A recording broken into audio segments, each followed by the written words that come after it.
اعوذ باللہ من الشیطان الرجیم بسم اللہ الرحمن الرحیم ان اللہ وملائکتہ یصلون علی النبی یا ایہا الذین آمنوا صلوا علیہ وسلموا تسلیما اللہم صل علی سیدنا و نبینا و شفیعنا و مولانا محمد وعلی آل محمد وبارک وسلم۔ محترم خواتین و حضرات، السلام علیکم۔ پیام صبح کے ساتھ ایک بار پھر حاضر میں ہوں آپ کا میزبان انیق احمد۔ قرآن کریم کی مختلف آیات پر روزانہ گفتگو ہوتی ہے۔ ہمارے ملک کے ممتاز علماء تشریف لاتے ہیں اور ہمیں قرآن کریم کی ان آیات کا مطلب، معنی، مفاہیم اور تقاضے بتاتے ہیں، ہمیں سکھاتے ہیں، قرآن کریم سے ہمیں قریب کرتے ہیں۔ ہمارے علماء کو اللہ سلامت رکھے۔ خواتین حضرات، آج کی جو آیت ہے وہ سورہ تغابن کی آیت نمبر 16 ہے۔ اللہ اکبر۔ فاتقوا اللہ ما استطعتم، یہاں سے بات کا آغاز ہو رہا ہے کہ اللہ کا تقوی اختیار کرو، کم از کم اتنا ہی کہ جتنی تم میں استطاعت ہے، مقدور بھر تقوی وہ ضرور اختیار کرو۔ قرآن کریم میں ارشاد فرماتا ہے اللہ تعالیٰ کہ یا ایھا الذین آمنوا اتقوا اللہ حق تقاتہ ولا تموتن الا وانتم مسلمون۔ اللہ اکبر۔ کیا فرمایا جا رہا ہے اہل ایمان سے کہ تم تقوی اختیار کرو اللہ کا جیسا کہ تقوی اختیار کرنے کا حق ہے۔ اور یہاں فاتقوا اللہ ما استطعتم کی بات ہو رہی ہے۔ لا یکلف اللہ نفسا الا وسعها، اس پر بھی کچھ بات کروائیں گے اپنے معزز مہمان سے۔ خواتین و حضرات، یہ مقدور بھر جو تقوی، کیا اس سے تقوی کا حق ادا ہو جاتا ہے؟ ایک سوال ہم یہ بھی رکھیں گے۔ تقوی پہ بہت گفتگو ہوئی ہے، لیکن ہم چاہیں گے کہ تقوی کے تعلق سے اختصار کے ساتھ کچھ گفتگو فرما دیجئے۔ ہمارے جو معزز مہمان ہیں ان سے درخواست ہم کریں گے کہ بتا دیں وہ ہمیں کہ تقوی سے یہ کیا مراد ہے۔ خواتین و حضرات، پھر اللہ تعالیٰ فرما رہا ہے کہ اللہ سے ڈرتے رہو، یعنی اللہ سے ڈرو، سنو، اطاعت کرو اور انفاق کرو، خرچ کرو مال انسانیت پر، اللہ اکبر، مخلوق خداوندی پر۔ اب یہ سنو، واسمعوا واطیعوا وانفقوا خیرا لانفسکم، اللہ اکبر۔ اس میں تمہارا ہی فائدہ ہے، اس میں اللہ اور اللہ کے رسول صلی اللہ علیہ وآلہ وسلم کو کوئی فائدہ نہیں ہے، اس میں تمہارا اپنا فائدہ ہے۔ وہ ہمیں کون سا فائدہ ہے وہ بھی ہمارے معزز مہمان ہمیں تعلیم فرمائیں گے۔ اور یہ شح نفس، یعنی یہ نفس کی بخیلی، کیا ایک مومن بخیل ہو سکتا ہے، کنجوس ہو سکتا ہے؟ یہ بھی ہم جاننا چاہیں گے۔ اور خواتین و حضرات، آخری بات جو ہمارے پروگرام میں کرتے ہیں ایک سوال کی شکل میں کہ ٹو ڈوز، کرنے کے کام کیا ہیں، یہ قرآن کریم کی آیت سورہ تغابن آیت نمبر 16 یہ ہم سے کیا مخاطبت کر رہی ہے، ہمیں کہاں دیکھنا چاہتی ہے، ایک امتی کو کہاں دیکھنا چاہتی ہے، یہ بتائیں گے ہمیں محترم ڈاکٹر حماد لکھوی صاحب۔ ڈاکٹر صاحب، میں آپ کا بڑا ممنون، بڑا شکر گزار۔ خواتین و حضرات، ڈاکٹر صاحب اللہ آپ کو سلامت رکھے۔ پیام صبح کا لازمی جزو تشریف لاتے ہیں، ہماری علمی کمی کو دور کرتے ہیں۔ آپ پڑھاتے ہیں پنجاب یونیورسٹی میں، ڈین ہیں۔ خواتین و حضرات، وہ کہیں اور سنا کرے کوئی۔ ڈاکٹر صاحب کو خوش آمدید کہتے ہوئے پروگرام کا آغاز اللہ تعالیٰ کے بابرکت نام سے، سورہ تغابن اور آیت نمبر 16۔ اعوذ باللہ من الشیطان الرجیم، بسم اللہ الرحمن الرحیم۔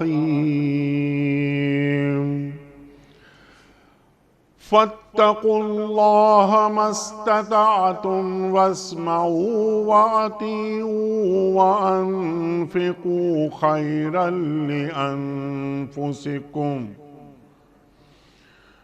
ومن یوق شح نفسه فأولئک هم المفلحون۔ صدق اللہ العظیم۔ لہٰذا جہاں تک تمہارے بس میں ہو اللہ سے ڈرتے رہو، سنو اور اطاعت کرو اور اپنے مال خرچ کرو، یہ تمہارے ہی لیے بہتر ہے۔ جو اپنے دل کی تنگی سے محفوظ رہ گئے بس وہی فلاح پانے والے ہیں۔ صدق اللہ العظیم۔ خواتین و حضرات، محترم ڈاکٹر حماد لکھوی صاحب کی خدمت میں اس سے پہلے کہ ہم رکھیں آج کے پروگرام کے حوالے سے پہلا سوال، کل کے پوچھے گئے سوال کا درست جواب اور آج کا سوال آپ کی خدمت میں۔ کل کا سوال ہمارا یہ تھا کہ حضرت نوح علیہ السلام کی قوم پر کون سا عذاب آیا تھا؟ درست جواب پانی کا طوفان آیا تھا۔ آج کا سوال نوٹ فرما لیجئے، وہ پہاڑ جہاں موسیٰ علیہ السلام اللہ تعالیٰ سے ہم کلام ہوئے تھے اس کا کیا نام ہے؟ کوہ طور یا کوہ صفا یا جبل احد؟ جو درست جواب آپ سمجھتے ہوں روانہ فرمائیے۔ ہمارے فون نمبرز ہیں 00922134527 ہمارا دوسرا فون نمبر ہے 009221343000980۔ ہمارا ای میل ایڈریس ps@duniatv.tv، ہمارا SMS کا نمبر 3031 اور ہمارا واٹس ایپ کا نمبر ہے 009232182509194۔ ڈاکٹر صاحب، فاتقوا اللہ ما استطعتم، اللہ کیا فرما رہا ہے سورہ تغابن کی آیت نمبر 16 میں؟ ارشاد۔ بسم اللہ الرحمن الرحیم۔ دیکھیں جو سورہ تغابن ہے، اس میں آخرت میں جو حساب کتاب ہوگا اس میں جو اصل ہار جیت یا جو نفع اور نقصان کا فیصلہ ہے، اس حوالے سے بنیادی موضوع جو ہے وہ اس صورت میں بیان کیا گیا ہے۔ اور یہ موضوع جب ہم دیکھتے ہیں تو وہ دنیاوی چیزیں جو انسان کی خواہش کے ساتھ جڑی ہیں یا انسان کی نفسیات کے ساتھ جڑی ہیں یا انسان کی معاشرت کے ساتھ جڑی ہیں اور انسان کا ان کے ساتھ کوئی نہ کوئی معاشرتی، جسمانی، روحانی، نفسیاتی اور بہت سارا محبت اور عقیدت کا تعلق قائم ہو جاتا ہے، وہ چیزیں دنیا میں بعض اوقات انسان ان کو کیلکولیشن میں، حسابات میں اپنی کامیابی کا ذریعہ اور کامیابی کی علامت قرار دینا شروع ہو جاتا ہے۔ اس میں سب سے بڑی چیز ایک مال ہے اور ایک اولاد ہے، اور اولاد اور مال کو انسان سمجھتا ہے میری کامیابی کا ذریعہ ہے۔ یہاں اس صورت میں اللہ کریم نے بنیادی طور پر یہ بات سمجھائی ہے کہ مال اور اولاد دنیا میں کسی کو مل بھی جائے تو وہ امتحان ہے۔ انما اموالکم و اولادکم فتنہ، وہ آزمائش ہے، امتحان ہے۔ اس لیے کسی کو مال ملا ہو یا کسی کو مال نہ ملا ہو، کسی کو اولاد ملی ہو یا نہ ملی ہو، جب دونوں کیفیتیں امتحان ہیں اور نتیجہ آخرت کے دن اصل میں نکلنا ہے، لہٰذا ان چیزوں کو کامیابی کی دلیل نہیں سمجھنا چاہیے، بلکہ اخروی کامیابی کے لیے ان چیزوں کو استعمال کرنا چاہیے۔ یہ ہے اس کا پس منظر۔ اب اس پس منظر کے ساتھ جب ہم اس آیت کو دیکھتے ہیں اور اس کے مفہوم کو سمجھنے کی کوشش کرتے ہیں تو اللہ کریم کا یہ فرمان فاتقوا اللہ ما استطعتم۔ اب تم جو انسان اپنی اولاد کے ساتھ، اپنے والدین کے ساتھ، اپنے معاشرے کے دیگر افراد کے ساتھ اور پر اپنی ذاتی احتیاجات کے ساتھ ایک ایسی دنیا میں انسان گھرا ہوا ہے کہ ہر طرف سے اس کی ہتھکڑیاں اور اس کی بیڑیاں اور اس کو کھینچنے والی اتنی چیزیں ہیں جو اللہ کی طرف نہیں جانے دیتی، جو اللہ کی ناراضگی سے بچنے اور اللہ کی رضامندی حاصل کرنے کی جو اصل مقصدیت ہے زندگی کی، اس میں رکاوٹیں بنتی ہیں۔ لہٰذا انسان جب اس رکاوٹوں کی دنیا میں اپنے آپ کو دیکھتا ہے تو بہت بے بس محسوس کرتا ہے۔ لہٰذا اس پس منظر میں جب ہم اس کو دیکھتے ہیں تو گویا انسان کو ایک حد تک اللہ کریم نے ریلیکس کیا ہے کہ فاتقوا اللہ ما استطعتم، کہ اے اللہ کے بندے تو اپنی کوشش تو کر اللہ کو راضی کرنے کی، تو اپنی اس ساری مشکلات کے باوجود تو کوشش کر۔ اور اللہ تعالیٰ نے ایسا شاندار نظام ہمیں بنا کے دیا امتحان کا کہ وَلَيْسَ لِلْإِنسَانِ إِلَّا مَا سَعَى وَأَنَّ سَعْيَهُ سَوْفَ يُرَى، کہ انسان کے لیے وہی کچھ ہے جس کی اس نے کوشش کی اور کوشش ہی کا بدلہ اس کو ملے گا۔ تو اس کا مطلب یہ ہوا کہ اس کو یہ کہا جا رہا ہے کہ دنیا میں منزل مقصود پر پہنچنا یا کسی ٹارگٹ کو اچیو کر لینا یہ تمہارے ذمے ہی نہیں ہے، تم اپنی اس ساری مشکلات کے باوجود اپنے آپ کو قدم بقدم لمحہ بلمحہ اللہ کی ناراضگی سے بچنے اور اللہ کی رضامندی حاصل کرنے کی کوشش کرتے رہو. جب یہ تم کرتے رہو گے تو اسی کو اللہ تعالیٰ اتنی قدردانی عطا فرمائے گا, اتنی قدر دے گا کہ اللہ تعالیٰ تمہیں اس منزل مقصود پر پہنچا دے گا. یہ تو ہے اس پس منظر میں. باقی جو اس کے شان نزول میں جو دوسری بات آتی ہے کہ جو اکثر مفسرین نے لکھی ہے, حدیث کے اندر بھی اس کا ذکر ہے ترمذی وغیرہ کے اندر, کہ نبی اکرم صلی اللہ علیہ وسلم کے جو صحابہ کرام تھے وہ پریشان ہو گئے اللہ کا یہ حکم سن کر, جو سورہ آل عمران کی آیت نمبر 102 کے اندر اللہ تعالیٰ نے فرمایا کہ یا ایھا الذین آمنوا اتقوا اللہ حق تقاتہ, اللہ سے تقوی اختیار کرو جس طرح سے اللہ سے ڈرنے کا یا اللہ کا تقوی اختیار کرنے کا حق. ولا تموتن الا وانتم مسلمون, کمپلیٹ اور پرفیکٹ سبمیشن کے بغیر مرنا نہیں ہے, اس سے پہلے اپنے آپ کو مکمل کرنا. اب ظاہر مکمل ہونا یہ بہت مشکل کام ہے, اللہ سے ہر وقت ڈرنا. اب دیکھیں تقوی کیا ہے؟ تقوی ہے اللہ کی ناراضگی سے بچنے کا نام اور اللہ کی رضامندی حاصل کرنے کا نام. کیا انسان اپنی زندگی کے تمام پہلو اس کے مطابق بنا سکتا ہے؟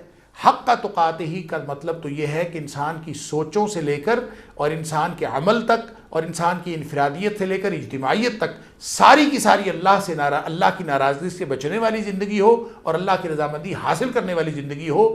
جب یہ پرفیکٹلی ممکن نہیں ہے تو صحابہ کرام کا اس حکم کے بعد پریشان ہونا وہ ایک فطری بات تھی, اور صحابہ کرام سب پریشان ہوئے کہ ہم اللہ کا حق کیسے ادا کر سکتے ہیں. تو اسی پر پھر اللہ کریم نے یہ حکم فرمایا, گویا اس میں تخفیف فرما دی.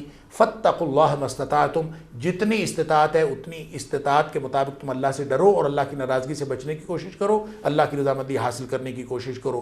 اس لیے بہت سارے مفسرین کا خیال یہ ہے کہ یہ آیت جو ہے ناسخ ہے اور وہ آیت 102 منسوخ ہے. حالانکہ اس کو ناسخ اور منسوخ سمجھنے کی بھی ضرورت نہیں ہے, جیسا ابن عباس رضی اللہ تعالیٰ کا خیال ہے کہ یہ تو صرف اللہ تعالیٰ نے ایک سہولت دی ہے, وہ اپنی جگہ پہ محکم ہے اور یہ اپنی جگہ پہ محکم. ہاں لیکن معیار وہی رہے گا, یا ایھا الذین آمنوا اتقوا اللہ حق تقاتہ ولا تموتن الا وانتم مسلمون. بالکل ٹھیک ہے ڈاکٹر صاحب. یہ اچھا ڈاکٹر صاحب یہ تو بالکل آپ نے بالکل بات کلیئر کر دی, اس کو ہم ریپیٹ نہیں کرتے. اب یہاں فاتقوا اللہ ما استطعتم, مقدور بھر امکان بھر تقوی ہی اختیار کرو جتنی تم میں استطاعت ہے. میں نے ایک سوال یہ رکھا تھا کہ کیا یہ مقدور بھر تقوی اختیار کرنے سے اللہ کے تقوی کو اختیار کرنے کا حق ادا ہو جاتا ہے؟ ایک تو اس جانب کچھ آپ ہمیں توجہ دلائیے ہماری, اور یہ فرمائیے چند موٹی موٹی باتیں کہ یہاں تقوی سے کیا مراد ہے, اللہ ایک بندے کو کیسا دیکھنا چاہ رہا ہے. یا ایھا الذین آمنوا ادخلوا فی السلم کافہ, اللہ تو پورے کا پورا اسلام میں دیکھنا چاہتا ہے, اہل ایمان سے مخاطبت ہو رہی ہے.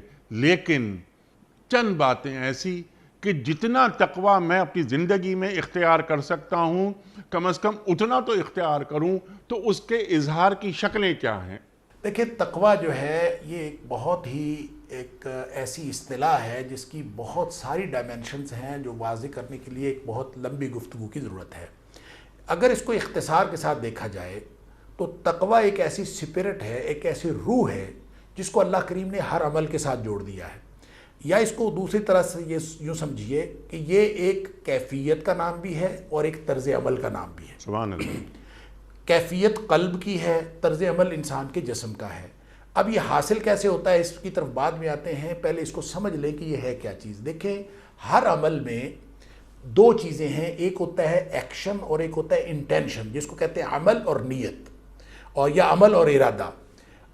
وہ دونوں اپنی اپنی جگہ پہ اہم ہیں. اور نیت انما الاعمال بالنیات, نبی اکرم صلی اللہ علیہ وسلم فرما دیا کہ کوئی عمل جو ہے وہ نیت کے اس کا انحصار نیت پر ہوتا ہے, جس طرح کی وہ نیت کرتا ہے اسی طرح سے. اور ایک ہوتا ہے عمل کا ظاہر, اور وہ بھی ظاہر ہے کہ نبی اکرم صلی اللہ علیہ وسلم جو ہیں وہ ہمارے لیے نمونہ ہیں, اسوہ ہیں, وہ اس کے مطابق ہوگا. تو نیت بھی جو صحیح ہوگی اللہ اور اس کے رسول صلی اللہ علیہ وسلم کی بتائی ہوئی جو تعلیمات ان کی دی ہوئی ان کے مطابق ہوگی, اور عمل کی ظاہری شکل بھی ہوگی. تو یہ دونوں بنیادی باتیں ہیں جو شرائط ہیں کسی بھی عمل کی قبولیت کی. ایک تیسری چیز ہے جس کا نام تقوی ہے, اور تقوی کا تعلق اس نیک نیتی سے بھی بڑھ کر ہے اور اس عمل کی ظاہری کیفیت سے بھی بڑھ کر ہے. اور یہ اس کا تعلق ہے اللہ کی رضامندی اور ناراضگی کے ساتھ, کہ ہر عمل کے اندر نیت آپ کی جتنی مرضی اچھی ہو, آپ کی کوئی بھی نیت اچھی ہو سکتی. مثال کے طور پر آپ مخلوق خدا کی خدمت کرتے ہیں, بہت اچھی نیت ہے، اس کے لیے کوئی عمل کرتے ہیں، آپ مال خرچ کرتے ہیں، آپ لوگوں کی خدمت کرتے ہیں، بہت اچھی بات ہے. اب یہ عمل ظاہری طور پر بھی ٹھیک ہو گیا، اپنی باطنی نیت کے اعتبار سے بھی ٹھیک ہو گیا، لیکن اس میں تقوی شامل نہیں ہے. کیا چیز؟ کہ میں نے اللہ کی رضامندی اس عمل کے ذریعے سے حاصل کرنی ہے. وہ نیت جب تک شامل نہیں ہوگی وہ عمل اللہ کے ہاں قابل قبول نہیں ہوگا اور وہ آپ کو آخرت میں فائدہ نہیں دے گا. یہ وجہ ہے کہ اللہ کریم نے پورے قرآن میں کوئی 500 بار تقوی کا حکم دیا ہے مختلف پیرائے میں، اور وہ اس لیے ہے آپ قانون کی پابندی کر رہے ہیں واتقوا اللہ، آپ معاشرت کی بات کر رہے ہیں واتقوا اللہ، آپ سیاست کی بات کر رہے ہوں واتقوا اللہ، آپ کے انفرادی معاملات ہوں اتقوا اللہ، آپ کے اجتماعی معاملات ہوں اتقوا اللہ. یہ دراصل ہمیں یہ سکھاتا ہے کہ آپ کے ہر عمل کی بنیاد اللہ کی ناراضگی سے بچنا اور اللہ کی رضامندی حاصل کرنا ہونا چاہیے. دوسری بات یہ کہ اپنے ہر عمل میں اللہ کو گواہ بنا لیں یا اللہ کا ساتھ حاصل کر لیں. بالکل صحیح ہے. یہ اسی کی دوسری انٹرپریٹیشن یہ کہہ لیں، یہ دوسرے الفاظ میں یہ کہا جا سکتا ہے کہ ہر عمل میں اللہ تعالیٰ کا ساتھ اور اللہ کی گواہی ضروری ہے. اگر آپ یہ گویا دنیا کائنات کے ہر مذہب، ہر قانون کا جو عمل ہوتا ہے، ہر اس کا جو کام ہوتا ہے وہ 2 ڈائمنشنز والا ہوتا ہے، لیکن یہ اسلام کے اندر جو بھی کام ہے اس کے اندر 3 ڈائمنشنز ہیں: نیک نیتی اور آپ کا عمل کی ظاہری کیفیت. جب تک وہ تقوی کے ساتھ جڑی نہیں ہوگی گویا اللہ کی ناراضگی سے بچنا اور اللہ کی رضامندی حاصل کرنا اس کے اندر بنیادی مقصد نہیں ہوگا. تو آپ کے بڑے بڑے نیک کام جو ہیں ان کا آپ کو دنیا میں تو فائدہ ہو سکتا ہے، آخرت میں آپ کو کوئی فائدہ نہیں ہو سکتا. یہ تو بات تھی تقوی کی کہ تقوی کی کیفیت کیا ہے، یہ تقوی کی حیثیت کیا ہے. اس کا دوسرا پہلو ہے عملی، کہ آپ نے عملی طور پر اس کو اختیار کرنا ہے. فاتقوا اللہ مستطعتم، اللہ کی دی ہوئی استطاعت کے مطابق تقوی اختیار کرو. یا پھر اتقوا اللہ حق تقاتہ، اللہ سے ڈرو جتنا اللہ سے ڈرنے کا حق ہے. اب وہ جو ان دونوں کو جو تطبیق آپ نے بہت خوبصورت فکرہ بولا کہ استطاعت کے مطابق جس بھی لیول تک آپ نے تقوی اختیار کرنا ہے معیار اس کا وہی ہوگا حق تقاتہ ہی والا. لیکن اس کو میں بات ایک اور واضح کرنا چاہتا ہوں جو آپ نے سوال کیا تھا کہ کیا انسان اپنے حسب استطاعت کام کرنے کے بعد اس لیول کو، اس معیار کو حاصل کر سکتا ہے. تو دیکھیں یہ اسلام کا جو کانسیپٹ آف پرفیکشن ہے نا وہ بالکل جدا ہے دنیا کے دوسرے جو تکمیل کے تصورات ہیں ان سے. اسلام کا تصور تکمیل یہ ہے کہ اللہ نے آپ کو جو صلاحیتیں دی ہیں ہر ایک کی صلاحیت مختلف ہے، اور یہ صلاحیت اللہ نے امتحان کے لیے دی ہے. جس کا پاس صلاحیت نہیں ہے، استطاعت نہیں ہے، اس کا امتحان نہیں ہے، کیونکہ اللہ نے قانون بنا دیا ہے کہ لا یکلف اللہ نفسا الا وسعها. جتنی استطاعت اس کے اندر ہے اللہ تعالیٰ اتنا ہی مکلف، اتنا ہی ذمہ دار اس کو قرار دیتا ہے. لہٰذا استطاعت تو ہے ہر شخص کے پاس، لیکن وہ استطاعت کتنی ہے اس کی سطح ہو سکتا ہے کہ انسان اس کی سطح کا حقیقی اندازہ خود بھی نہ کر سکے کہ کتنی ہے، لیکن مالک الملک کو جو امتحان لینے والی ذات ہے اس کو خوب پتہ ہے کہ اس کی استطاعت کہاں تک ہے، اور جہاں استطاعت ختم ہو جاتی ہے وہاں پہ امتحان ختم ہو جاتا ہے. یہ قانون اس نے بنا دیا. اب اس استطاعت کے مطابق اس نے کام کرنا ہے، اور وہ استطاعت جیسے میں نے عرض کیا ایک شخص میں کتنی ہے اس کی سطح کا بھی ہمیں علم نہیں. کہاں ہم استطاعت کی حد سے باہر نکل جاتے ہیں اور بے بسی میں آ جاتے ہیں. اور دوسری بات یہ بھی اللہ کو معلوم ہے. اور دوسری بات یہ کہ ارد گرد کی جو ہماری پھیلی ہوئی کائنات ہے، جو دیگر انسان ہیں، ان کے مقابلے میں کیا ہماری استطاعت ان کے برابر ہے؟ قطعاً نہیں. اس لیے کہ ہو سکتا ہے کہ اللہ تعالیٰ نے جو استطاعت کا معیار ہے، جیسے شکلیں مختلف بنائی ہیں، جیسے اللہ نے ہر شخص کی سوچ کا دھارا مختلف رکھا ہے، اسلوب مختلف رکھا ہے، صلاحیت مختلف رکھی ہے، اسی طرح اللہ نے استطاعت جو ہے اللہ سے ڈرنے کی، اللہ کا تقوی اختیار کرنے کی، یہ بھی مختلف ہو. اور ہو سکتا ہے میں تو یہ کہتا ہوں کہ جس طرح سے انگلیوں کے پور جو ہیں یہ فنگر پرنٹس نہیں ملتے ایک کے دوسرے کے، اور اسی طرح آنکھ کی پتلی جو ہے اس کی تصویر لوگ کھینچتے ہیں کہ یہ دوسرے سے نہیں ملتی، ہو سکتا ہے کہ یہ استطاعت بھی دنیا کائنات میں کبھی بھی کسی ایک شخص کی دوسرے سے نہ ملتی ہو. یہ اللہ کی بنائی ہوئی کاریگری ہے. لہٰذا یہ نہیں دیکھنا چاہیے کہ دوسرا شخص کتنا کام کر رہا ہے اور میں بھی اتنا کر لوں گا تو میں امتحان میں کامیاب ہو جاؤں گا اور حق ادا کر لوں گا. یہ تعلق ہر شخص کا اپنے عمل کے ساتھ ہے. فاتقوا اللہ ما استطعتم، اپنی جو استطاعت ہے، اور لا یکلف اللہ نفسا الا وسعہا، اس کی استطاعت کے مطابق اللہ تعالیٰ نے دیکھنا ہے کہ اس نے کام اس کے مطابق کیا ہے کہ نہیں کیا۔ اس کو یوں سمجھ لیجئے کہ ایک شخص کے پاس 2 گھنٹے روزانہ پڑھنے کی صلاحیت ہے، دوسرے شخص کو اللہ نے استطاعت دی ہے 4 گھنٹے روزانہ پڑھنے کی۔ جس کو اللہ نے 4 گھنٹے پڑھنے کی صلاحیت دی ہے وہ روزانہ 3 گھنٹے پڑھتا ہو، اور جس کو اللہ نے 2 گھنٹے پڑھنے کی صلاحیت دی ہے وہ 2 گھنٹے پڑھتا ہو، تو اب بظاہر تو وہ 3 گھنٹے پڑھ رہا ہے، ایک 2 گھنٹے پڑھ رہا ہے، تو رزلٹ جب آتا ہے تو ہمیں 2 گھنٹے پڑھنے والے کے نمبر زیادہ ملتے ہیں، اور جو 3 گھنٹے پڑھنے والے اس کے نمبر کم آتے ہیں، اور وہ شور مچاتا ہے میں 3 گھنٹے پڑھتا رہا، وہ 2 گھنٹے پڑھتا رہا۔ حالانکہ اس میں اصول یہ ہے کہ اس نے اپنی اللہ کی دی ہوئی صلاحیتوں کا 75% یوز کیا تو اس کا رزلٹ ظاہر ہے 75% آئے گا، اور اس نے اللہ کی دی ہوئی صلاحیتوں کا 100% یوز کیا، اس کا رزلٹ 100% آئے گا۔ یہ ہے وہ استطاعت کا نظام، اور اس استطاعت کے نظام میں پرفیکشن کا کانسیپٹ یہ ہے کہ جو اللہ نے آپ کو دیا ہے آپ اپنی پوری صلاحیت اللہ کے لیے لگا دیں۔ لہٰذا فاتقوا اللہ ما استطعتم میں یہ ریلیکسیشن نہیں ہے، یہ اصل میں وہ لیول ہے، وہ سطح ہے ہماری پرفیکشن کو گین کرنے کی۔ میری پرفیکشن کی سطح ہو سکتا ہے بہت نیچے آ جائے، میری صلاحیتیں کم ہوں، دوسرے شخص کی صلاحیتیں اور اس کو دیا ہوا اختیار بہت اونچا ہو اور اس کا پرفیکشن کی سطح بہت آگے جا کے آئے۔ یہ اللہ نے نظام ہر شخص کا اس کی استطاعت کے ساتھ منسلک کر دیا ہے، اور امتحان کا پورا نظام اسی سے منسلک ہے، اور اسی کو یہاں پہ ڈسکرائب کیا گیا ہے فاتقوا اللہ ما استطعتم۔ سبحان اللہ، سبحان اللہ۔ اور اس میں اخلاص کا ایک کردار، جس طرح آپ نے نیت کی بات فرمائی تھی کہ نیت کے ساتھ ساتھ کہ اخلاص وہ بھی ایک شریک کار رہے۔ ڈاکٹر صاحب سوال میرا پھر آپ کی خدمت میں اب یہاں یہ ہے کہ تقوی کو اگر ہم یوں کہیں کہ اللہ تعالیٰ کا احترام، عام طور پہ بات کی جاتی ہے کہ اللہ تعالیٰ سے ڈرو، اللہ کا ڈر وغیرہ، اللہ کا احترام، تقوی حاصل کرو۔ ایک احترام ہمارا ہوتا ہے، والد کا احترام، والدہ کا احترام، بھائی کا احترام ہوتا ہے کہ بڑا بھائی ہے ہمارا، اس کا احترام، خالہ کا احترام، بڑی بھابھی کا احترام وغیرہ، اس طرح بہت سارے احترام ہوتے ہیں۔ تو سب سے بڑا احترام وہ اللہ کا احترام ہے۔ یہ اتقوا اللہ، اتقوا اللہ، اتقوا اللہ، اللہ تعالیٰ کو اپنے ساتھ رکھنا۔ سوال میرا آپ کی خدمت میں یہ ہے کہ جو آپ نے تقوی کے حصول کی باتیں کی اور آپ نے بتایا کہ ہاں یہ تقوی حاصل کرنا چاہیے، ایک تو آپ یہ بات بھی ارشاد فرما دیجئے کہ تقوی کا مقام کیا ہے، کیا اس تعلق سے سرکار دو عالم صلی اللہ علیہ وآلہ وسلم کے فرمودات کیا ہیں، نیز یہ کہ میں تقوی حاصل کرنا چاہتا ہوں تو تقوی حاصل کرنے کے لیے میرا جو روڈ میپ ہوگا، طریقہ کار ہوگا میرا، یہ تو نہیں کہ میں نے ایک دعویٰ کر لیا کہ ہاں میں تقوی حاصل کر رہا ہوں۔ تو تقوی جو حاصل کرنا چاہتا ہے اس کے کچھ پری ریکوزٹس ہیں، ارشاد۔ سبحان اللہ، سبحان اللہ۔ دیکھیں یہ جتنے سوال آپ نے کیے ہیں یہ دراصل انسان کی جو سوچ ہے جب وہ تقوی کے مطابق ہو جاتی ہے تو ان سارے سوالوں کا جواب خود بخود آ جاتا ہے۔ وہ سوچ کیسے پیدا ہوتی ہے؟ میں نے شروع میں عرض کیا تھا کہ یہ تقوی ایک کیفیت بھی ہے اور تقوی ایک کرنے کا کام بھی ہے۔ کیفیت کس چیز کی ہے؟ یہ قلب کی کیفیت کا نام ہے۔ نبی اکرم صلی اللہ علیہ وسلم التقوی ہاہنا، التقوی ہاہنا، التقوی ہاہنا۔ تقوی دل میں ہوتا ہے، اور دل میں کیا ہوتا ہے؟ ظاہر سوچیں ہوتی ہیں، تمنائیں ہوتی ہیں، آرزویں ہوتی ہیں، امیدیں ہوتی ہیں، منصوبے ہوتے ہیں، یہ سب کچھ گویا تقوی کے مطابق ہوں گی۔ اور دوسری بات جو آپ نے کہا کہ احترام ہے اللہ کا، یقیناً جب آپ ڈرنا اس کا ترجمہ کرتے ہیں تقوی، ویسے تو وقاء یقی سے ہے، وقایتاً اس کا معنی بچنا ہوتا ہے، اور اس کا معنی جب خوف ہوتا ہے، ڈرنا ہوتا ہے، تو اس کا تعلق بھی بچنے کے ساتھ ہے۔ کیا مطلب؟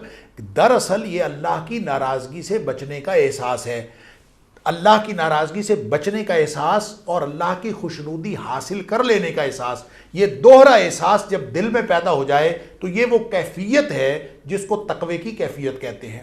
اب جب انسان اس کے مطابق عمل شروع کرتا ہے، کیا کہ اگلے ہی لمحے اس کو جو کام کرنا ہے وہ یہ سوچتا ہے ہر کام کرنے سے پہلے کہ اس کام میں میرا اللہ ناراض ہے یا اس کام میں میرا اللہ راضی ہے۔ جب وہ یہ دیکھ کر عمل کرتا ہے تو اس کو یہ ڈر ہوتا ہے کہیں میرا اللہ ناراض نہ ہو جائے۔ یہ ہے وہ ڈر، جو اپنے والد کے ناراضگی کا ڈر، ماں کی ناراضگی کا ڈر۔ اس کا مطلب یہ نہیں ہوتا کہ ماں یا باپ خوفناک شخصیات ہیں، نہیں، وہ تو پیار کرنے والی ہستیاں ہیں، لیکن انسان کے دل میں ڈر ہوتا ہے کہ کہیں وہ ناراض نہ ہو جائیں، کہیں وہ میرے سے پیار کرنا چھوڑ نہ جائیں۔ تو یہ وہ ڈر ہے جو انسان کے دل میں اللہ کی ناراضگی کا ڈر پیدا ہو جائے اور اللہ کی خوشنودی کا شوق پیدا ہو جائے، یا اس کو دوسرے لفظوں میں کہہ لیجئے نیکی کرنے کا شدید شوق پیدا ہو جائے، گناہ سے بچنے کی شدید تڑپ پیدا ہو جائے، تو یہ وہ ایک کیفیت ہے، یہ وہ احساس ہے جس کو تقوی کا احساس کہتے ہیں۔ اور جب انسان اس کو عملی طور پر اپنے اعضاء و جوارے سے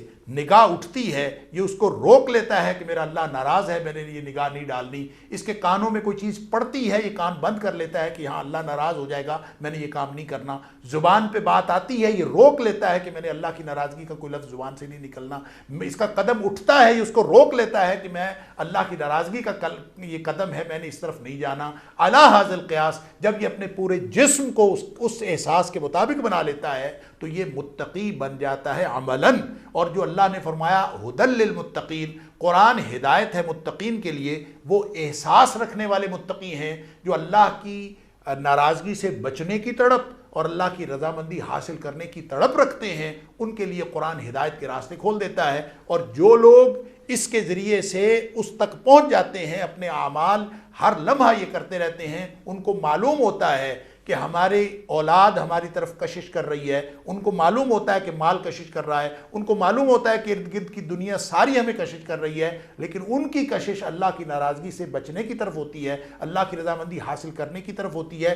یہ زندگی کا ترجیحی نقطہ وہ بنا لیتے ہیں، یہ ان کا معیار بن جاتا ہے، تو وہ متقی بنتے ہیں۔ اگر انسان اس طرز عمل پر چل پڑے تو اس کے بارے میں کہا ہے کہ تمہیں کھینچنے والے تو بے شمار ہیں، اس دنیا میں تمہاری احتیاجات بے شمار ہیں، تمہارے مسائل بے شمار ہیں، لیکن تم پھر بھی ان ساری مشکلات میں جب اپنا طرز عمل، اپنا رویہ اور اپنا فوکس ٹھیک رکھو گے تو تم اللہ کے ہاں وہ مقام حاصل کر لو گے جو تقوی کی پرفیکشن کا مقام ہے۔ سبحان اللہ، سبحان اللہ، سبحان اللہ، سبحان اللہ۔ ڈاکٹر صاحب، اور کیا معیار آپ نے بیان فرما دیا کہ میرے ہر عمل میں اللہ شامل ہو جائے، سبحان اللہ کی تائید شامل ہو جائے کہ میں جو بھی کام کر رہا ہوں اس سے رحمان خوش ہو رہا ہے یا شیطان خوش ہو رہا ہے۔ انیک صاحب، یہاں پہ ایک بات مجھے یاد آ گئی جو ارشاد۔ غالباً شیخ عبد القادر جیلانی رحمۃ اللہ علیہ کے حوالے سے بیان کی جاتی ہے جی کہ ان سے کسی نے پوچھا کہ تقویٰ کیا ہے، جی تو انہوں نے اس کی وضاحت یوں کی کہ انہوں نے ایک مثال بیان کی کہ انہوں نے کہا لو جعل ما فی قلبک علی طست، کہ جو کچھ تیرے قلب میں ہے، جو کچھ بھی ہے، تیری امیدیں، تمنائیں، آرزویں، تیرے سوچیں، سب کچھ وہ اگر ایک ٹرے میں رکھ دیا جائے، ایک تھال میں رکھ دیا جائے، فیطاف بہ فی السوق، پھر اس کو پورے بازار میں گھمایا جائے، لوگ دیکھیں کہ تیرے دل میں کیا ہے، تیرے دل کی ساری باتیں لوگوں کو پتہ چل جائیں، لم تستحی من شیء مما علیہ، اور تجھے کوئی شرمندگی محسوس نہ ہو کہ لوگوں کو میرے دل کی باتوں کا پتہ چل گیا ہے، اگر شرمندگی محسوس نہ ہو تو سمجھ لینا کہ تمہارے دل میں تقویٰ موجود ہے، اور اگر شرمندگی محسوس ہوتی ہے اور لوگوں سے چھپاتے پھرتے ہو تو اس کا مطلب ہے دل میں تقویٰ کوئی نہیں ہے۔ اچھا ڈاکٹر صاحب، یہ فاتقوا اللہ ما استطعتم کے فوری بعد اللہ تعالیٰ فرما رہا ہے کہ سنو، اطاعت کرو اور مال خرچ کرو اللہ کی راہ میں۔ اب یہ سمینا و اطاعنا کی بات ہو رہی ہے تو سنو، سننے سے مراد یہاں پر کیا ہے؟ اطاعت سے کیا مراد ہے؟ انفقو، مال خرچ کرو، اس سے کیا مراد ہے؟ ذرا ارشاد فرمائیے۔ یہ نیک بھائی اصل میں لائف سٹائل ہے، وہی جس کے بارے میں ہم بات کر رہے تھے، فاتقوا اللہ ما استطعتم کی عملی تشریح ہے کہ آپ کو ہر لمحہ اس کائنات کے، اس بھری زندگی کے، اس بھرپور زندگی کے شور میں آپ کی سماعتیں، آپ کی توجہ لگی ہونی چاہیے اللہ اور اس کے رسول صلی اللہ علیہ وسلم کے حکم کے مطابق، سبحان اللہ۔ اور پھر اس کے مطابق آپ کا طرز عمل ہر وقت جو ہی سنیں اور اس کے مطابق آپ عمل کریں۔ یہ اگر طرز عمل آپ اختیار کر لیں گے، دیکھیں نبی کریم صلی اللہ علیہ وسلم کے بارے میں حضرت عائشہ صدیقہ رضی اللہ تعالیٰ عنہ فرماتی ہیں کہ آپ ہمارے ساتھ بیٹھے ہوتے تھے، خوش گپیاں فرما رہے ہوتے تھے، اور اذان ہوتی تھی اور ایک دم آپ کا رویہ تبدیل ہو جاتا تھا اور آپ یوں نکلتے تھے جیسے ہمیں جانتے ہی نہیں، اجنبی ہیں، اور ان کا رویہ بالکل اجنبیوں والا ہو جاتا تھا اور فوراً اٹھ کے نماز کے لیے تشریف لے جاتے تھے۔ یہ سمجھایا جا رہا ہے واسمعوا واطیعوا، تمہارے اپنی احتیاجات، اپنے مسائل، اپنی عقیدتیں، اپنی محبتیں، ان میں رہو، لیکن جو ہی اللہ کا حکم آئے تو ترجیح اللہ کے حکم کو ہونی چاہیے۔ واسمعوا واطیعوا، ہر لمحے کی، ہر موقع پر جو حکم ہے اللہ اور اس کے رسول صلی اللہ علیہ وسلم کا، اس کے مطابق طرز عمل اختیار کرنا ہے۔ وَأَنفِقُوا، اور وہ جو چیزیں، جو صلاحیتیں، جو مال، جو اولاد، جو وقت، جو علم، جو کچھ اللہ نے آپ کو دیا ہے، وہ آپ اللہ کے راستے میں خرچ کرتے رہیں تو خیر لانفسکم، یہ ہے تمہارے لیے بہترین. یہ گویا فاتقوا اللہ ما استطعتم کی جو فکری ڈوز دی گئی تھی اس کا ایک عملی تصویر دکھا دی ہے کہ پوری زندگی تم نے اس طرح سے گزارنی ہے. سبحان اللہ، سبحان اللہ. سنو وہ جسے سننا چاہیے، اطاعت کرو اس کی کہ جس کی اطاعت کرنی چاہیے. لا تتبعوا خطوات الشیطان، اللہ جو قرآن کریم میں فرما رہا ہے. تو اب یہ جو سماعتیں ہوتی ہیں، اب ذرا ٹو ڈوز کی طرف بھی ہم آ رہے ہیں. ذرا ہمیں یہ بھی آپ تعلیم کرتے رہیں، ہمیں بتاتے رہیں کہ ہماری سماعت میں کیا آنا چاہیے اور کیا نہیں آنا چاہیے، کس چیز کی ہمیں اطاعت کرنی چاہیے، کس کی ہمیں نہیں کرنی چاہیے. وَأَنفِقُوا، اللہ اکبر. ہمیں اپنا مال خرچ کرنا چاہیے، کہاں خرچ کرنا چاہیے، کہاں نہیں خرچ کرنا چاہیے. ایک سوال یہ بھی ہے جو پوچھا جائے گا، تم نے مال کہاں سے حاصل کیا تھا اور کہاں خرچ کیا تھا. جیسے سوال یہ بھی ہوگا نا کہ جوانی کہاں گزاری. ارشاد ڈاکٹر صاحب. دیکھیں یہ سارا جو میں نے عرض کیا کہ ایک پہلو فکری ہے اور ایک عملی ہے جی. اور اس پورے فکری اور عملی پہلو کو کنکلیوڈ کیا ہے اللہ کریم نے وَمَن يُوقَ شُحَّ نَفْسِهِ فَأُولَٰئِكَ هُمُ الْمُفْلِحُونَ. دیکھیں اس پوری طرز عمل میں آپ نے کنٹرول کرنا ہے اپنی احساسات کو، اپنی کیفیات کو، کیفیات قلبی کو، اس کو کنٹرول کر کے اس کی بنیاد پر ایک طرز عمل اختیار کرنا ہے. تو شح نفس جس کو کہتے ہیں وہ دل کی بخیلی ہوتی ہے، ایک بخل ہوتا ہے، ایک شح ہوتا ہے. شح جو ہے اس کا تعلق قلبی کیفیت کے ساتھ ہے، جو روک لینے کی خواہش، جس میں حرص بھی شامل ہوتی ہے، بخل بھی شامل ہوتا ہے کہ انسان اپنے دل میں کسی چیز کو اپنے لیے روک رکھنے، جو چیز قلت میں ہو، تھوڑی ہو، اور اس کو انسان اپنے فائدے کے لیے روک رکھے، تو اس کو روک رکھنے کی خواہش رکھے تو شح ہے. کیونکہ یہ اللہ تعالیٰ نے ہر شخص کے اندر رکھ دی ہے. قرآن کہتا ہے وَأُحْضِرَتِ الْأَنفُسُ الشُّحَّ، کہ اللہ نے ہر نفس کے اندر شح تو رکھ دی ہے. اس کے اندر یہ موجود ہوتا ہے کہ میں روک رکھوں، لیکن جو اس کی بات مان لے گا شح نفس کی کہ میں اپنے بچوں کے لیے چیز بچا لوں، میں اپنے بچوں کے پاس بیٹھ جاؤں، میں اپنے بچوں کو خرچ کر دوں. بچوں کو اگر اللہ کی رضامندی کے لیے خرچ کرے گا تو بچوں پر خرچ کرنا بھی نیکی بن جائے گا، اور اگر اللہ کی رضامندی کے لیے بیوی پر خرچ کرے گا وہ بھی نیکی بن جائے گا. حتیٰ کہ اپنی ذات پر خرچ کرے گا. نبی اکرم صلی اللہ علیہ وسلم نے فرمایا کہ کسی کے پاس اگر 1 درہم ہو اور وہ کسی نے پوچھا کہ میرے پاس 1 درہم ہو تو میں کس پر خرچ کروں، فرمایا اپنی ذات پر خرچ کروں. 2 درہم ہو تو کس پر خرچ کروں، اپنے اہل پر خرچ کروں. 3 درہم ہو تو کس پر خرچ کروں، تیسرا اپنے بچوں پر خرچ کروں. 4 درہم ہو تو کس پر خرچ کروں، چوتھا صدقہ کر دو. یہ ایک سسٹم دیا ہے. کیوں؟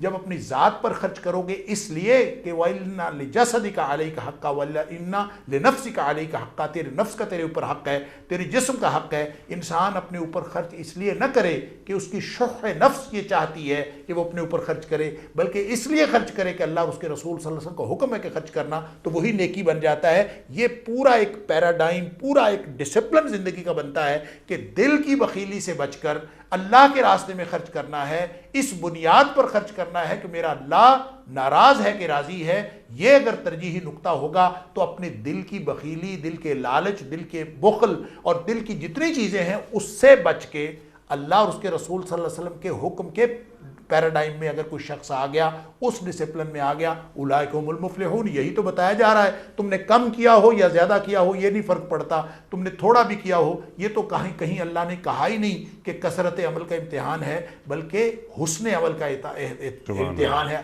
الذی خلق الموت والحیات لیبلوکم ایکم احسن عملا.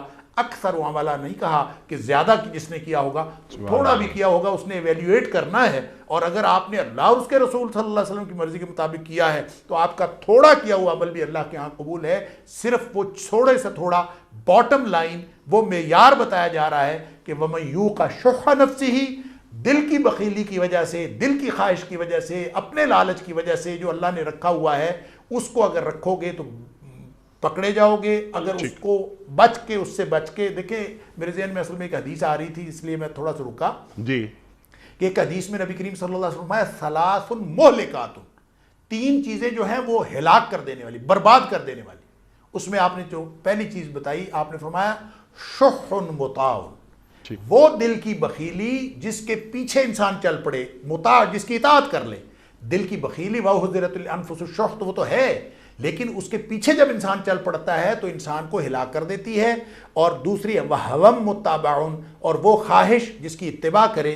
اور وَإِعْجَابُ الْمَرْءِ بِنَفْسِهِ، اور تیسری چیز خود پسندیدگی، کہ انسان اپنے آپ کو پسند کرنا شروع کر دے، میں بڑی چیز ہوں اور میں فلاں ہوں، میں اس کے اندر پیدا ہو جائے۔ فرمایا یہ تینوں چیزیں انسان کو ہلاک کر دیتی ہیں۔ تو اس کا مطلب یہ ہے کہ انسان اپنی خواہش نفس کو اپنے عمل کی بنیاد نہ بنائے، بلکہ اپنے عمل کی بنیاد اللہ کی ناراضگی سے بچنا اور اللہ کی رضامندی حاصل کرنا وہ بنیاد بنائے۔ تو اس کو کنکلوڈ کیا ہے وَمَن یوق شح نفسی فَأُولَٰئِکَ هُمُ الْمُفْلِحُونَ، جو اس لالچ سے بچ گیا اور اس لالچ میں پڑ گیا کہ میں اللہ کی ناراضگی سے بچوں اور اللہ کی رضامندی حاصل کروں، تو یہ تو اصل میں ان دونوں کا مقابلہ، یہ باٹم لائن یہ ہے، اس سے بچ گیا تو انشاءاللہ کامیابی کے راستے پر گامزن ہو گیا، تھوڑا عمل بھی کیا ہوگا تو انشاءاللہ اللہ تعالیٰ قبول فرما لے گا۔ ٹھیک ہے۔ اچھا ڈاکٹر صاحب، اگر اس بات کو ذرا سے یوں آپ سے سیکھنے کے لیے بس میں ایک سوال یہ رکھ رہا ہوں کہ فَاتَّقُوا اللَّهَ مَا اسْتَطَعْتُمْ، اللہ کا تقوی اختیار کرو کم از کم اتنا مقدور بھر، امکان بھر جتنی تم میں استطاعت ہے۔ اس کے فوری بعد اللہ تعالیٰ فرما رہا ہے کہ سنو، اطاعت کرو۔ تقوی تو جتنا تم اختیار کر سکتے ہو وہ تو کرو ہی کرو، لیکن اللہ اور اللہ کے رسول صلی اللہ علیہ وآلہ وسلم کی سنو، اللہ اور اللہ کے رسول صلی اللہ علیہ وآلہ وسلم کی اطاعت کرو اور انسانیت پر خرچ کرتے رہو۔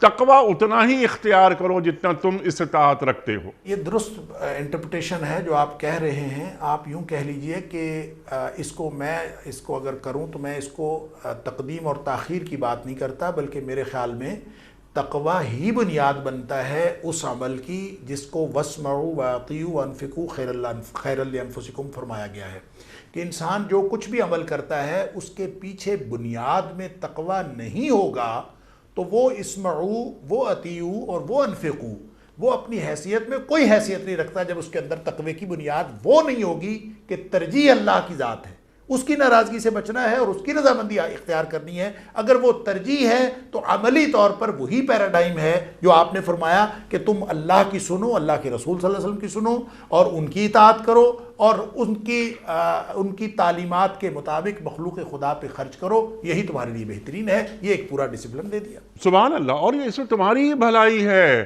تمہارا ہی فائدہ ہے، اس میں اللہ اور اللہ کے رسول صلی اللہ علیہ وآلہ وسلم کا فائدہ نہیں ہے، تو اب یہ تمہارا ہی فائدہ ہے۔ چلیے اس کو بھی ذرا ہمیں سکھا دیجئے آپ کہ کیا فائدہ ہے، ہمارا کیا فائدہ ہے اس کے اندر۔ شخصیت کی تعمیر ہو رہی ہے، اللہ سے قربت ہو رہی ہے، سرکار دو عالم صلی اللہ علیہ وآلہ وسلم کی شفاعت نصیب ہو رہی ہے، وغیرہ وغیرہ وغیرہ۔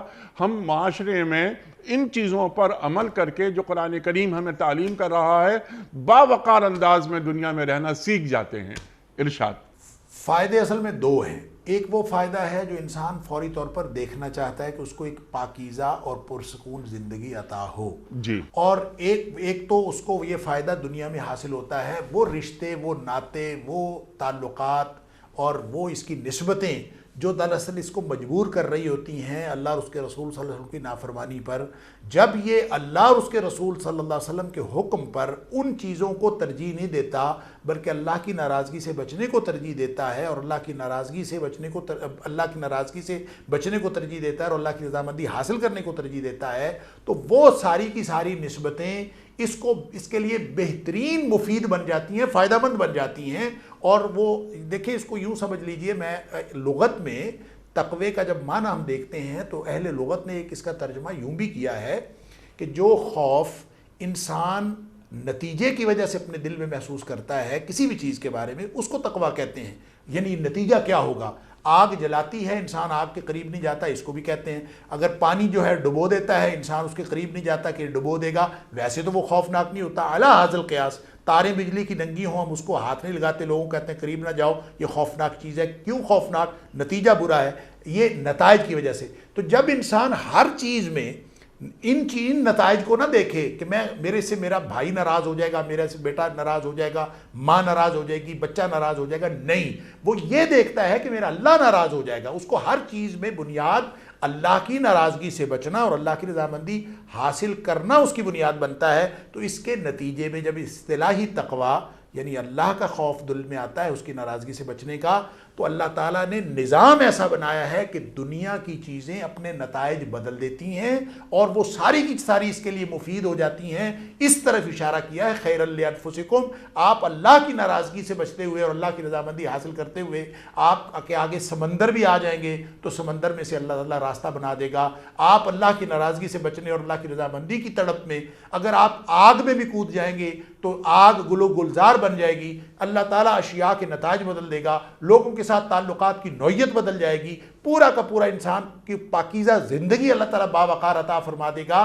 ایک فائدہ یہ ہے اور اس کی دوسری ڈائمنشن یہ ہے کہ اللہ تعالیٰ آخرت میں وہ جو جنتیں ہیں، جو اعلیٰ جنتیں اور اللہ کی رضامندی ہے وہ حاصل ہوگی، کیونکہ جنت میں جنت کی نعمتوں سے سب سے بڑی نعمت اللہ کی رضامندی ہے. وَرِضْوَانٌ مِّنَ اللَّهِ اکبر، ساری کائنات کی نعمتوں سے سب سے بڑی جو نعمت ہے وہ اللہ کی رضامندی ہے، اور وہ ان کو حاصل ہوگی جو جنت میں اپنے اعمال کی بنیاد پر اللہ کی رحمت کی بنیاد پر جائیں گے، اور وہ اللہ کی رضامندی جب حاصل کر لیں گے تو اللہ کی رضامندی جنت کی باقی ساری نعمتوں سے بڑی نعمت ہے. لہٰذا یہ دو طرح سے فائدہ ہے، دنیاوی بھی اور اخروی بھی. خیر لانفسکم کا یہ معنی ہے. سبحان اللہ، فلاح دنیا بھی فلاح آخرت بھی. اور ڈاکٹر صاحب آپ نے اور ہم نے اور ہمارے محترم ناظرین انہوں نے کبھی نہیں دیکھا ہوگا کوئی ایسا شخص کہ جس نے اللہ اور اللہ کے رسول صلی اللہ علیہ وآلہ وسلم کو سنا، ان کی اطاعت کی اور مخلوق خدا پر اپنا مال خرچ کیا کہ اس کو فلاح دنیا حاصل نہ ہوئی ہو. سبحان اللہ، سبحان اللہ، بالکل درست بات. اس کی عزتوں میں اضافہ ہو جاتا ہے، اس کی عزتوں میں.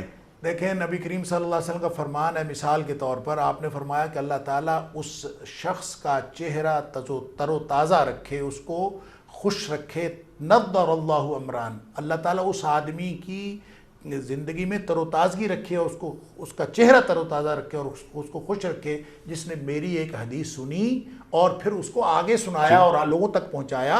گویا نبی کریم صلی اللہ علیہ وسلم کی بات سن کے صرف آگے پہنچانا جو ہے وہ انسان کی زندگی کی خوشگواری کا باعث ہے. اور جب انسان طرز عمل کے اعتبار سے اس کو حرز جاں بنا لے تو اس کو اللہ تعالیٰ کتنے فائدے دے گا، یہ اس سے سمجھا جا سکتا ہے. سبحان اللہ، سبحان اللہ. ڈاکٹر صاحب پروگرام کا وقت ختم ہو رہا ہے، کنکلوڈ فرما دیجئے آج کے پروگرام کو کہ آج ہم نے سورہ تغابن کی آیت نمبر 16 سے کیا سیکھا، اور یہ امت کو تعلیم کر دیجئے. چند باتیں، چند ٹپس وہ ہمیں دے دیجئے.